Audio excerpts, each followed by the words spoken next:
dernière séquence de vrai ou faux concernant les équations de droite dans le plan. Donc, 9e énoncé, on vous dit que toute droite a pour équation, ou en tout cas une équation de la forme y égale mx plus p. Ben, nous avons vu qu'il y avait plusieurs types de droites. D'une part, nous avons les droites que je qualifierais de droites obliques dans le plan, qui clairement sont de la forme y égale mx plus p, avec m en tout cas différent de 0.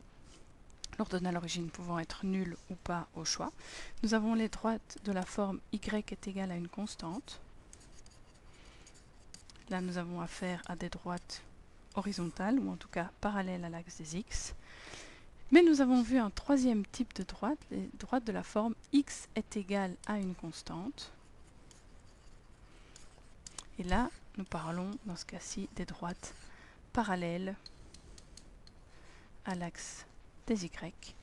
Et donc, pour moi, on ne peut pas dire que toutes les droites admettent une équation de la forme y égale mx plus p, principalement à cause du troisième cas.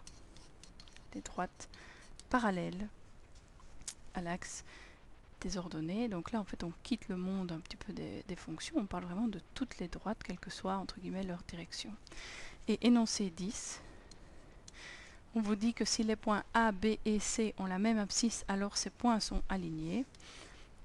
S'ils ont la même abscisse, ils se trouvent forcément tous les trois sur une même droite verticale. Et donc si ici je les place par exemple en 2, je peux dire que A, B et C appartiennent à la droite D, que je vais tracer ici, passant par les 3 points.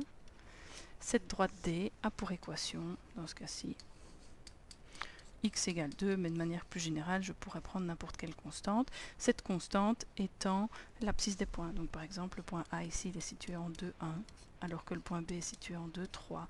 Et si je prends le point C, lui, il est plutôt de l'ordre de 2, 5.